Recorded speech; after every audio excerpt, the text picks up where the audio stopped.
with balance, coordinations, and walking.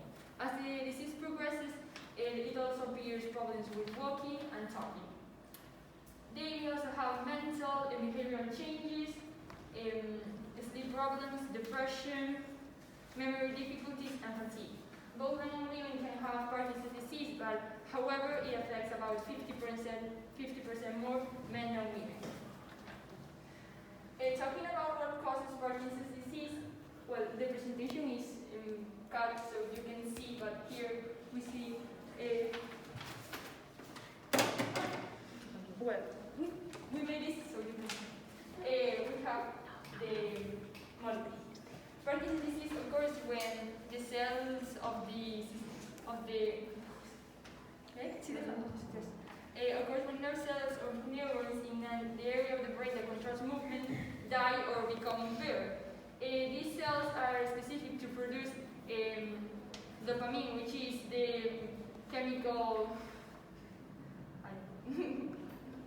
which causes the movement problems of Parkinson.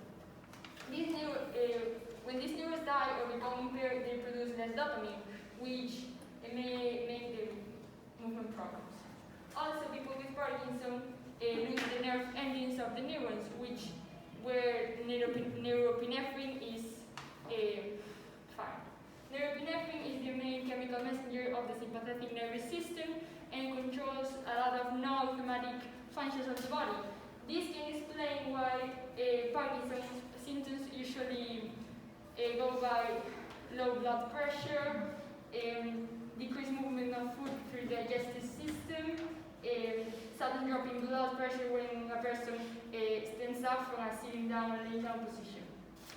Also, some cases of Parkinson appear to be hereditary, and a few can be traced to specific genetic mutations. In most cases, the disease appears randomly and does not seem to ruin the families. Many researchers now believe that Parkinson's disease occurs from a recombination of genetic mutations and environmental factors such as exposure to toxins.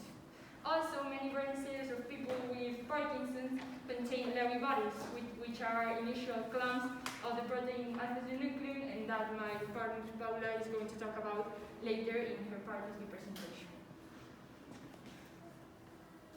Now, talking about the symptoms of Parkinson's disease, the four main symptoms are tremor or trembling in hands, arms, legs, jaw, and head, slowness of movement in the limbs and trunk, impaired balance and coordination, sometimes leading to falls, and slowness of movement.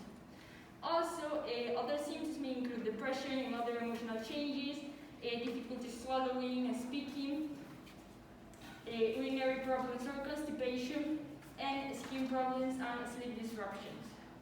Also, symptoms of Parkinson and the rate of progression differ among individuals. Some people dismiss early symptoms of Parkinson just as the facts of normal aging, and in most cases there are no medical tests to definitively detect the disease, so it can be very difficult to find if someone has Parkinson. Talking about treatment, also there is no cure for Parkinson's disease. We can find medicines, surgical procedures, and other therapies that help with the symptoms. In medicines, we can find drugs that increase the level of dopamine in the brain, drugs that affect other brain chemicals in all the body, and drugs that help control non-motor symptoms. The most common medicine is levodopa, also called L-dopa, and nerve cells use levodopa to make dopamine and to replenish the brain's dwindling supply. Usually people take levodopa with another medicine called carbidopa, which prevents or reduces some of the side effects of levodopa, such as nausea, vomiting, low blood pressure, among others. People with Parkinson's should never stop taking levodopa or carbidopa without telling their doctor, because suddenly stopping consuming the drug may then serious side effects such as being unable to move or to breathe. For people who with Parkinson who don't respond well to drugs, they can be treated with DBS, which is a surgical procedure that implants electrodes in the brain and simulating and shortening the movement related symptoms of Parkinson.